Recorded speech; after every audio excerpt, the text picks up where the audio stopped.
So I know it's been a long break and I was held up in the end of the year work that had to be done from my end, and now I'm back and will try to post more videos this year. So happy new year to everyone and hope the channel does better this year. Now let's go to some gaming news. So let's start with our favorite game, Cyberpunk 2077. Cyberpunk 2077 on PC is finally doing much better, and I can now get 60 FPS most of the times with custom settings, of course, at 1440p resolution with DLSS at quality, which is certainly better than what it was before. And yes, all the ray tracing options are enabled. Now, also another news on Cyberpunk 2077, there is a third person mode which is already being made for the game, and I am really excited about this particular mode. So there is a little bit of video here which you can watch, or I'll have the entire video posted in the description below, so you guys can just go and check out how the third person mode of Cyberpunk 2077 looks.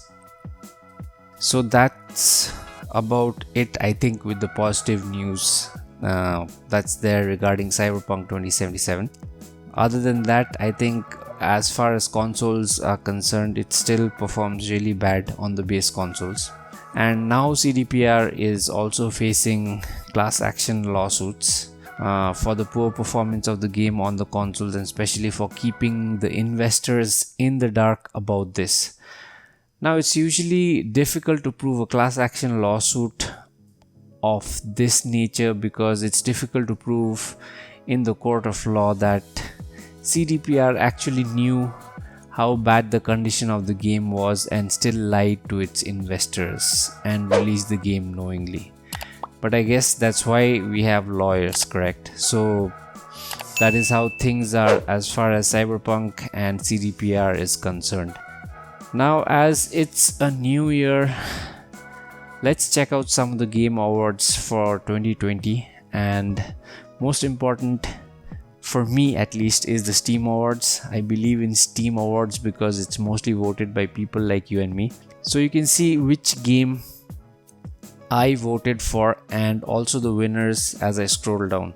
So game of the year undoubtedly is Red Dead Redemption 2, and I was correct. Now, scrolling down, VR game of the year was a bit tricky, but again, I've seen the footage of Half-Life Alyx and I thought it deserved it. Next comes Labor of Love, goes to CSGO, which was my second choice, and my first choice was Witcher 3 The Wild Hunt, but I was wrong. Now, the next award is Better with Friends, and this one goes to Fall Guys, which was my first choice, and I had played it on my PS4. I think it was free on the PS Plus. The next is the most innovative gameplay I've played, and Death Stranding is kind of crazy, but once you get into it completely, it's a completely different experience. And yes, I've played it on the PS4. Outstanding story rich game. Others are really good, but Red Dead Redemption 2, there is nothing like it. So my choice is again the public's choice. Apex Legend is a game in which I really suck, and again a majority of you guys seem to suck at it. I feel it's a game with some steep learning curve and needs some serious practice. The next award is Outstanding Visual Style, and it's pretty easy to see that it's Ori and the Will of the Wisps, even my choice and everyone else's choice. Okay, for some reason I actually missed out on voting the best soundtrack. Maybe I thought I'll get back to it at the end and completely forgot. So Doom Eternal wins, and yes, the original soundtrack of Doom Eternal is fantastic.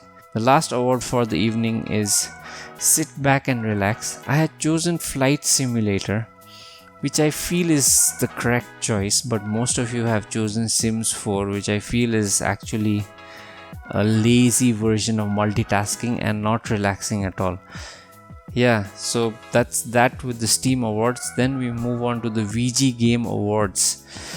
which was pretty bullshit, as most awards including Game of the Year, Best Direction, Best Action Adventure Game went to Last of Us 2, which I'm not sure if it deserved everything, but the Game of the Year People's Choice Award was Ghost of Tsushima, and it was definitely a deserving game. Okay, so now that we are done with at least two of my favorite awards, so let's move on to the games that are free on PS Plus for January. We have Man Eater, which I've heard is really good, but it's only on the PS5. However, you can add it to your library and later play it on the PS5 once you get hold of one. So not bad really. And then on the PS4 we have Shadow of Tomb Raider and Greedfall. Shadow of Tomb Raider is really good and Greedfall is kind of an okay game but not bad. So I'm just going to add Worms, which was December's PS Plus PS5 free game. So you just go to your PC or PS app and log in with your PSN account and add it to your library, and that's it. And when you get your PS5 you can play it. Also, for those of you who don't know, Sony has sold around 3.5 million PS5s in the first month, and I bet they would have sold easily around 5 to 10 million, just that there was no stock of PS5. And finally the PS5 is also launching in India on February 2nd, and the pre-orders are set to go live at 12 PM on January 12th. The PlayStation 5 will be available to pre-order from Amazon, Flipkart, Chroma, Reliance Digital Game, the shop at Sony Center, Vijay Sales, and select other authorized retail partners. So yeah, we are finally getting our PS5. It's better late than never. Now the question is, how many of you will get one on launch day and how many of you will wait? Me myself, I'm not sure what to do. I'll get a PS5, that much I know, but should I get it at launch or wait a few months and see whether this second batch of PS5 is better or worse hardware wise? And the big question, should I buy the disc version or the discless version? With that, we come to the end of this week's gaming news. Like, share and subscribe to my channel Orcus Gaming Corner, and I'll see you next week with some more gaming news.